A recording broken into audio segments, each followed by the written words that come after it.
అందరికీ నమస్కారం. ముందుగా అందరికీ శుభకృతనామ సంవత్సర ఉగాది శుభాకాంక్షలు తెలియజేస్తూ ఈ పంచాంగ శ్రవణం అనేటువంటి కార్యక్రమాన్ని ఆరంభించడం జరుగుతుంది. అందరికీ ఈ పంచాంగ శ్రవణం అనేటువంటిది అందుబాటులోకి తీసుకొని రావాలన్నటువంటి సదుద్దేశంతో ఈ మహత్తరమైనటువంటి ఈ కార్యాన్ని చేయడం జరుగుతుంది. అందరూ మేము తెలియజేసేటువంటి ఈ సంవత్సర ఫలితాలను తెలుసుకొని ఆచరించి మంచి ఫలితాలను పొందగలని ఆశిస్తూ ప్రారంభిస్తున్నాం. శుక్లాం భరధరం విష్ణుం శశివర్ణం చతుర్భుజం ప్రసన్నవదనం ధ్యాయేత్ సర్వవిఘ్నోపశాంతయే. గురుబ్రహ్మ గురుర్విష్ణు గురుర్దేవో మహేశ్వరః గురుః సాక్షాత్ పరబ్రహ్మ తస్మై శ్రీ గురవే నమః. ప్రణో దేవి సరస్వతి వాజేభిర్వాజనీవతి దీనామ విద్రిహవతో ఐం మహా సరస్వత్యై నమః. శ్రీరామ రామ రామేతి రమే రామే మనోరమే సహస్రనామ తత్తుల్యం రామనామ వరాననే. బుద్ధిర్బలం యశోధైర్యం నిర్భయత్వ మనోగత అజాడ్యం వాక్పడుత్తుం చ సదా హనుమస్మరణాత్ భవేత్. ఈ యొక్క పంచాంగ శ్రవణంలో ముందుగా మనం ఈ పంచాంగ శ్రవణాన్ని వినడం వల్ల కలిగేటువంటి సత్ఫలితాలు ఏ విధంగా ఉన్నాయని మనకు శాస్త్రం చెబుతుంది. అంటే శ్రీకళ్యాణ గుణాపహరం రిపుహరం దుస్వప్న దోషాపహం గంగా స్నాన విశేష పుణ్యఫలదం గోదానతుల్యం నృణాం. ఆయుర్వృద్ధిరవుత్తమం సుముచితం సత్సంతాన సంపత్ప్రదం నానాకర్మ సుసాధనం పంచాంగమాకర్ణ్యతాం అని శాస్త్రం చెప్తుంది. అంటే శ్రీకళ్యాణ గుణాపహం రిపుహరం బ్రహ్మహత్యా పాతకాన్ని కూడా పోగొట్టేటువంటి శక్తి ఈ యొక్క పంచాంగ శ్రవణాన్ని వినడం వల్ల వస్తుంది అని చెప్పడం జరుగుతుంది. దుస్వప్న దోషాపహం, దుస్వప్నాల వల్ల కలిగేటువంటి దోషాలు ఏవైతే ఉన్నాయో వాటన్నిటిని కూడా పోగొట్టేటువంటి శక్తి ఈ పంచాంగ శ్రవణానికి ఉన్నది అని చెప్పడం జరుగుతుంది. గంగా స్నాన విశేష పుణ్యఫలం, మనం పుణ్యతీర్థాల్లో స్నానం చేస్తే ఎంతటి మహత్తరమైనటువంటి పుణ్యఫలం మనకు ప్రాప్తిస్తుందో అంత పుణ్యఫలం మనకు ప్రాప్తిస్తుంది ఈ పంచాంగ శ్రవణం వల్ల అని చెప్పడం జరుగుతుంది. సత్సంతాన సంపత్ప్రదం, మంచి సంతానాన్ని కలుగజేస్తుంది. ఆయుర్వృద్ధిర ఉత్తమం, ఆయుష్ను పెంచుతుంది. సుముచితం అంటే మంచి విషయాలను మనకు తెలియజేసి మన నిత్య జీవితంలో మనం ఆచరించేటువంటి ప్రతి కార్యక్రమాల్లో ఒక భాగంగా మంచి చెడులను వివరిస్తూ మనల్ని సన్మార్గంలో నడవడానికి మనకు ఒక దారి మార్గదర్శకంగా ఇది ఉంటుంది అని చెప్పడం జరుగుతుంది. నానాకర్మ సుసాధనం అంటే అన్ని కార్యముల యందు కూడా మనము మంచిని తెలుసుకొని శుభ సమయాలను మనం తెలుసుకొని ఆచరిస్తూ ముందుకు వెళ్తుంటాం. కాబట్టి ఈ పంచాంగం అనేటువంటిది నానాకర్మ సుసాధనం అంటే మంచి సాధనంగా కూడా మనకు చెప్పడం అనేటువంటిది జరుగుతుంది. ఇది పంచాంగ శ్రవణం వల్ల వినడం వల్ల కలిగేటువంటి ఉత్తమ ఫలితం అని చెప్పవచ్చు. ఇక ఈ సంవత్సరం శుభకృతనామ సంవత్సరంగా చెప్పడం జరుగుతుంది. ఈ శుభకృతనామ సంవత్సరం మనకు ప్రభవాది 60 సంవత్సరాల్లో 36వ సంవత్సరంగా దీన్ని చెప్పడం జరుగుతుంది. ఈ శుభకృతనామ సంవత్సరం మనకు ఎటువంటి ఫలితాలను ఇస్తుంది అంటే పేరులోనే మనకు శుభకృతు అని ఉండటం వల్ల మనకు శాస్త్రంలో రాజతే పృథివీ సర్వసతతం వివిధోత్సవై శుభకృద్వత్సరే వృద్ధి ప్రజానాం పశుభి సహా అని శాస్త్రం చెప్తుంది. ఈ శాస్త్రాన్ని చెప్పిన విధంగా ఈ శుభకృతనామ సంవత్సరము ప్రపంచమంతటా అనేక విధమైనటువంటి ఉత్సవాలు జరగడం, ప్రజలు సుఖజీవనాన్ని చేయడం, ప్రజాభివృద్ధి పశువృద్ధి సస్యాభివృద్ధి ఉండడం అనేటువంటి జరుగుతుంది అని శాస్త్రం చెప్తుంది. ఇక మనకు ఉన్నటువంటి నవనాయకుల్లో ఈ సంవత్సరం 5 శుభులు ఉన్నారు, 4 పాపులై ఉన్నారు. అందువలన కూడా మనకు మంచి వృష్టి మంచి సువృష్టి ఉంటుందని సస్యానుకూలంగా పంటలు పండుతాయని చెప్పడం జరుగుతుంది. ఇక మనం నవనాయకుల గురించి ప్రస్తావన చేస్తే ఈ సంవత్సరం రాజు శని, రాజు యొక్క వాహనము గుర్రం, మంత్రి గురువు, సేనాధిపతి బుధుడు, సస్యాధిపతి రవి, ధాన్యాధిపతి శుక్రుడు, అర్ఘాధిపతి బుధుడు, మేఘాధిపతి బుధుడు, రసాధిపతి కుజుడు, నీరసాధిపతి శనిగా చెప్పడం జరుగుతుంది. రాజు శని ఇవ్వటం వల్ల రాజులకు పరస్పర యుద్ధములు, రాజకీయ నాయకుల మధ్యన మనస్పర్ధలు, చోర భయము, ప్రజలకు రోగ భయము, ఆకలి బాధలు ఎక్కువ అవడం జరుగుతుందని చెప్పవచ్చు. ఇక నువ్వులు, మినుములు, ఇనుము మొదలైనటువంటి వస్తువులకు ధరలు హెచ్చుగా ఉంటాయని కూడా చెప్పడం జరుగుతుంది. ఇక మంత్రి గురువు అవ్వడం వల్ల ఈ సంవత్సరం అంతా మంచి వర్షాలు కురుస్తాయి. సస్యానుకూలంగా మనకు మంచి వర్షాలు కురిసి మంచి పంటలు లభించడం జరుగుతుంది. ప్రజాపాలనలో నాయకులు సమాలోచనలు జరిపి ప్రజలకు అనుకూలమైనటువంటి నిర్ణయాలు తీసుకోవడం, మంచి ఫలితాలు రావడం అనేటువంటిది కూడా జరుగుతుంది. తర్వాత సస్యాధిపతి రవి కావడం వల్ల గోధుమలు, ఎర్రధాన్యాలన్నిటి కూడా మంచి ఫలితాలు ఉంటాయని, మంచి పంటలుగా లభిస్తాయని, ఎర్ర నీళ్ళలు సమృద్ధిగా పండుతాయని కూడా చెప్పడం జరుగుతుంది. తర్వాత రసాధిపతి కుజుడు కావడం వల్ల నూనె వస్తువులన్నీ కూడా ధరలు పెరగడం, రసవస్తువులకు ధరలు తగ్గడం జరుగుతుంది అని చెప్పి చెప్పవచ్చు. తర్వాత ఈ సంవత్సరం పశుపాలకుడు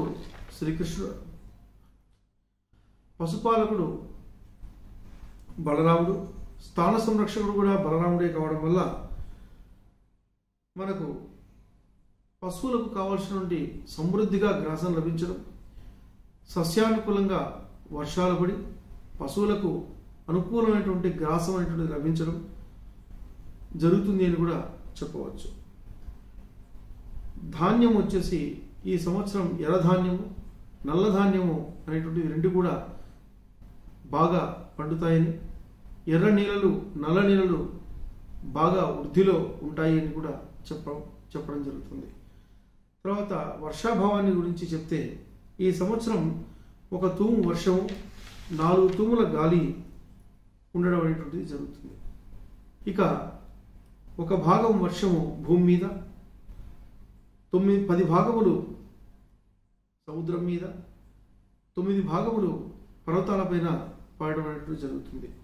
ఇక పంటలు 16 వీసాల పంటలో 9 వీసాల పంట మనకు పండుతుంది అని చెప్పవచ్చు. తర్వాత మనకు ఈ సంవత్సరం మౌఢ్యమి వచ్చేసి శుక్రమౌఢ్యమి మాత్రమే ఉన్నది, గురుమౌఢ్యమి అనేది లేదు. ఈ శుక్రమౌఢ్యమి మనకు 17/9/2022 భాద్రపద మాసం నుంచి 2/12/2022 మార్గశిర మాసం వరకు కూడా ఈ శుక్రమౌఢ్యం ఉంది అని చెప్పవచ్చు. ఈ కాలమందు అన్ని శుభకార్యాలకు కూడా నిషిద్ధం అని చెప్పి శాస్త్రం వచనం కాబట్టి ఈ కాలమందు ఎవరు శుభకార్యాలు చేయరని చెప్పి కూడా శాస్త్రం చెప్తుంది. తర్వాత గ్రహణం విషయానికి వస్తే మనకు సూర్యగ్రహణం వచ్చేసి 25/10/2022 మంగళవారం ఆశ్వీజ బహుళ అమావాస్య నాడు వస్తుంది. తర్వాత చంద్రగ్రహణం 8/11/2022 కార్తీక పౌర్ణమి మంగళవారం నాడు మనకు ఈ గ్రహణం ప్రాప్తిస్తుంది అని కూడా చెప్పడం జరుగుతుంది. తర్వాత ఈ సంవత్సరం సంక్రాంతి పురుషుని యొక్క లక్షణం గురించి మనం మాట్లాడితే ఆయన పేరు రాక్షసుడు అనే పేరుతో రావడం వల్ల చండాలులందరికీ కూడా నాశనం జరుగుతుంది. పులివాహనం మీద రావడం వల్ల మృగనాశనం సంభవిస్తుంది. వెండి పాత్రం ధరించి రావడం వల్ల రజత నాశనము, పాయసాన్నాన్ని భక్షిస్తూ రావడం వల్ల దుర్భిక్షంగా చెప్పవచ్చు. అరటి పండును ఫలంగా తీసుకొని రావడం వల్ల ఆరోగ్యం అనేటువంటి సంభవిస్తుందని చెప్పవచ్చు. జాజి పుష్పాన్ని చేతి ధరించి రావడం వల్ల ఆరోగ్యం. ఈ విధంగా ఆయన యొక్క సంక్రాంతి పురుష లక్షణాన్ని మనం తెలియజేయడం జరుగుతుంది. తర్వాత ఈ సంవత్సరం వాస్తుకర్తరి మనకు 4/5/2022 బుధవారం నుంచి 29/5/2022 వరకు ఉంటుంది. కాబట్టి ఈ కాలమందు తటాకాలు, చెరువులు తవ్వడం, గృహ నిర్మాణాలు చేపట్టడం నిషిద్ధంగా చెప్పవచ్చు. మిగిలినటువంటి శుభకార్యాలన్నీ కూడా చేసుకోవచ్చని శాస్త్రవచనం. తర్వాత మనకు కార్తెల గురించి మనం ప్రస్తావన చేస్తే, ఈ సంవత్సరం అశ్విని కార్తె నుండి రోహిణి కార్తె వరకు 14/4/2022 నుంచి మనకు అశ్విని కార్తె అనేటువంటి ప్రవేశం చేయడం జరుగుతుంది. ఈ అశ్విని కార్తె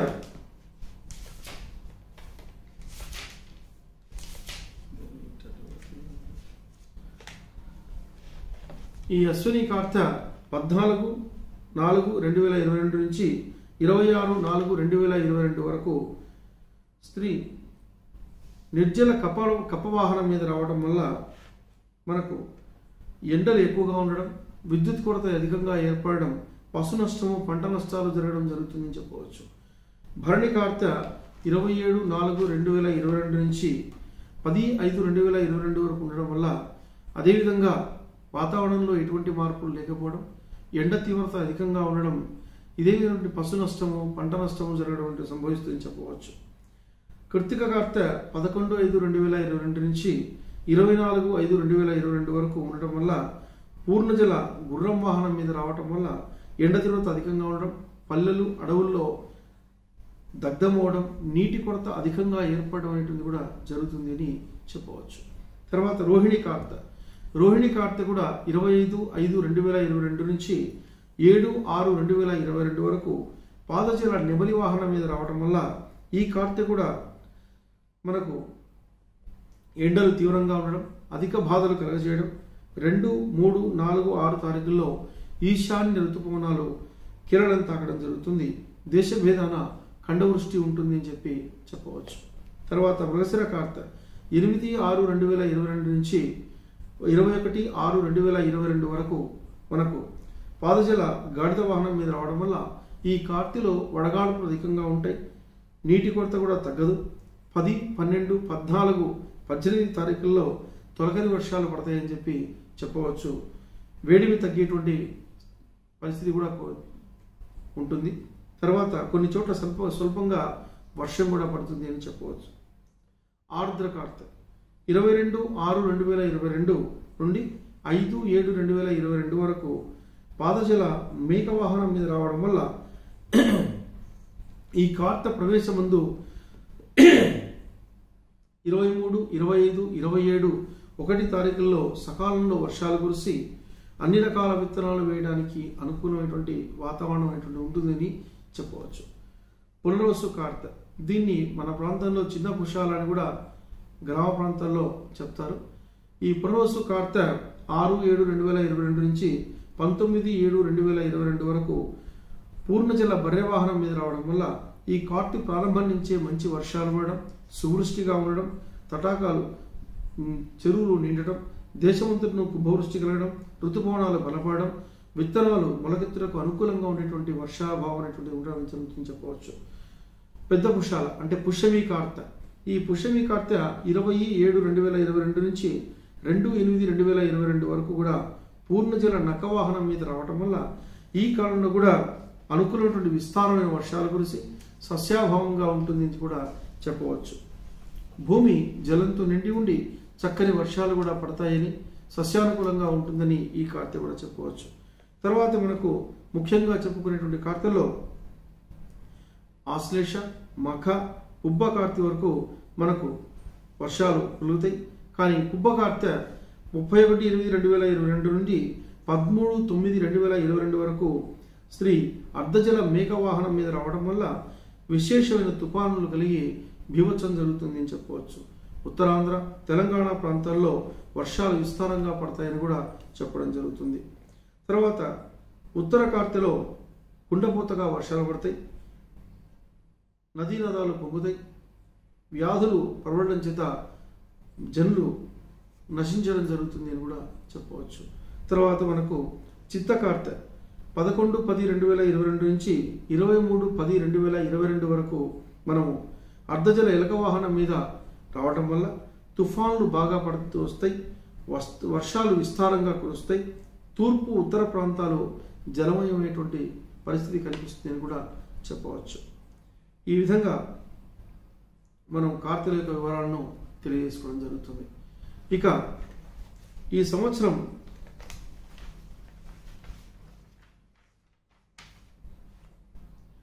ఈ సంవత్సరం పొలం దున్నడానికి ముందుగా వెళ్ళేటువంటి వారు ఎవరైనా ఉంటే ఉగాది పర్వదినం నాడు ఎవరైనా పొలం దున్నాలి అనుకుంటే వారు ఉత్తర దక్షిణంగా దున్నడం మంచిది. ఉత్తరం వైపు నుండి దక్షిణం వైపుకు వెళ్ళడం, మళ్ళీ ఉత్తరం వైపుకి వచ్చి వదిలిపెట్టడం అనేటువంటిది, కాడి వదిలిపెట్టడం చేయడం జరిగేది మంచిది చెప్పడం జరుగుతుంది. ఇక మిగిలిన రోజుల్లో వెళ్ళేటువంటి వారు ఆ యొక్క వారాలను బట్టి వారు తూర్పు పడమట చూసుకొని వెళ్ళవలసిందిగా చెప్పడం జరుగుతుంది.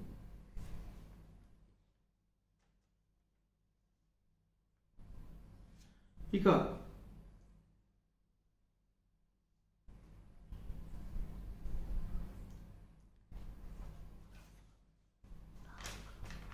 రాశి ఫలాల గురించి ప్రస్తావన చేస్తూ మనకు ఈ సంవత్సరం మేషరాశి నుంచి మీనరాశి వరకు ఉండేటువంటి ఫలితాలు, ఆదాయ వ్యయాలు ఏ విధంగా ఉన్నాయంటే, మేషరాశి వారికి 14 ఆదాయము 14 ఖర్చు, వృషభ రాశి వారికి 8 ఆదాయము 8 ఖర్చు, మిథున రాశి వారికి 11 ఆదాయము 5 ఖర్చు, కర్కాటక రాశి వారికి 5 ఆదాయము 5 ఖర్చు, సింహరాశి వారికి 8 ఆదాయము 14 ఖర్చు, కన్యా రాశి వారికి 11 ఆదాయము 5 ఖర్చు, తులారాశి వారికి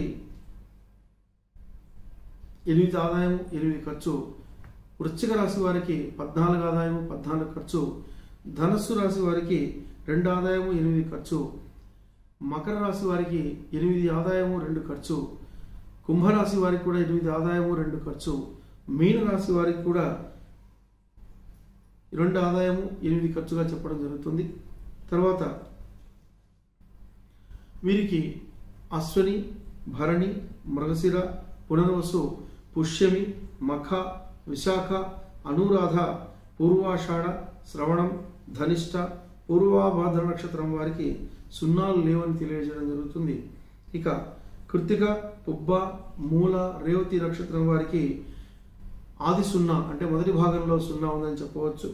రోహిణి, ఆరుద్ర, ఆశ్లేష, ఉత్తర, స్వాతి, జ్యేష్ఠ నక్షత్రం వారికి మధ్య 0 ఉందని చెప్పవచ్చు. అంటే మధ్య భాగంలో 0 ఉందని చెప్పవచ్చు జరుగుతుంది. ఉత్తరాషాఢ, శతవిషం, రేవతి నక్షత్రం వారికి అంత్య 0 ఉందని చెప్పడం జరుగుతుంది. అంటే మనకు శాస్త్రవచనాన్ని బట్టి ఆది 0 మహావ్యాధి, మధ్య 0 చోరభయం, అంత్య 0 ఫలం స్వల్పం, త్రిశూన్యే నిష్ఫలం భవేత్ అని చెప్పడం జరుగుతుంది. ఈ యొక్క శాస్త్రవచనాన్ని బట్టి మొదటి భాగంలో 0 ఉన్న వారికి వ్యాధి భయం అధికంగా ఉంటుందని, మధ్య భాగంలో 0 ఉన్నటువంటి వారికి చోర భయం అధికంగా ఉంటుందని, అంత్య భాగంలో 0 ఉన్నటువంటి వారికి ఈ సంవత్సరం స్వల్ప ఫలం ఉంటుందని శాస్త్రంలో చెప్పడం జరుగుతుంది. 3 భాగాల్లో 0 ఉన్నటువంటి వారికి నిష్ఫలం అంటే ఫలం అనేటువంటి ఉండదు అని చెప్పడం జరుగుతుంది. కానీ వారి వారి వ్యక్తిగతమైనటువంటి జాతకాలను అనుసరించి, వారి యొక్క వ్యక్తిగత జాతకాల యొక్క గ్రహస్థితిని అనుసరించి కూడా మనకు ఫలితాలు చెప్పడం జరుగుతుంది. కాబట్టి దీన్ని పూర్తిగా పరిగణలోకి తీసుకోకూడదు అని కూడా మనం చెప్పడం జరుగుతుంది. తర్వాత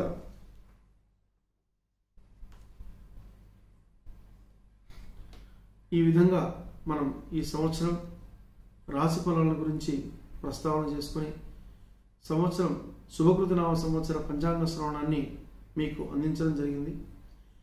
ఇందులో మేము చెప్పినటువంటి విషయాలన్నీ కూడా మీరు శ్రద్ధగా ఆచరించి మీరు మంచి ఫలితాలను పొందగలని, మీకు మీ కుటుంబ సభ్యులందరికీ కూడా ఆయురారోగ్య ఐశ్వర్యాలు కలిగి సుఖశాంతులతో ఈ సంవత్సరం నుంచి ఎటువంటి రోగాలు లేకుండా, వ్యాధులు ప్రబలకుండా సుఖశాంతులతో ఆయురారోగ్యాలతో సుఖంగా జీవనాన్ని కొనసాగించాలని మనస్ఫూర్తిగా భగవంతుని వేడుకుంటూ,